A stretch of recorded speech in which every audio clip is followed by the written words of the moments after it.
यदा यदा हि धर्मस्य ग्लानिर्भवति भारत अभ्युत्थानवत् धर्मस्य तदात्मानं सृजाम्यहं परित्राणाय साधूनां विनाशाय चतुष्कृतां धर्म संस्थापनार्थाय संभवामि युगे युगे। કે જ્યારે જ્યારે ધર્મની હાનિ થાય છે અને અધર્મનો વિજય થાય છે ત્યારે ત્યારે મારો અખિલ બ્રહ્માંડનો માલિક રાજાધિરાજ દ્વારિકાધીશ આ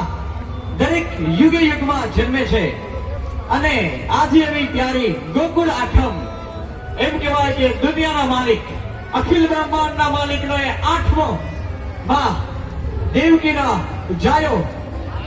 અને ભવિષ્યવાણી થાય છે ગગડાટ આકાશમાં જ્યારે કંસ જતો હોય છે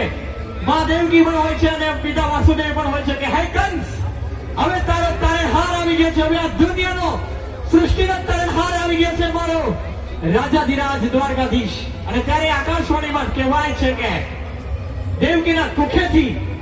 જન્મનારે 8મું સંતાન કંસ તારો તારણહાર બનશે, આ દુનિયાનો સર્જનહાર બનશે। અને એ રાત એમ કહેવાય કે ભગવાન પોતે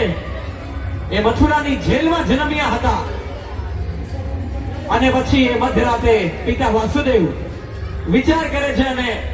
એમ કહેવાય કે જેલના એ તાળા તૂટી જાય છે, ત્યાંના સિપાહીઓ સૂઈ જાય છે અને પિતા વાસુદેવ એક ટોપલાની અંદર લઈ અને નાનકડા એવા બાળ કૃષ્ણને લઈને જાય છે અને ધમધમાર એમ કહેવાય કે હોકારે દે અને મેઘરાજા પણ એમ કહે છે કે પોતાની મંડાણ શરૂ કરે છે અને ત્યારબાદ એમ કહેવાય કે યમુનાજી પણ સ્થિર થઈ જાય છે, કારણ કે અખિલ બ્રહ્માંડના માલિક સુદર્શન ચક્રધારી એવો રાજાધિરાજના દર્શન કરવા કોણ ન તરસતું હોય। એવો જયારે આપણે સુરા સરકારે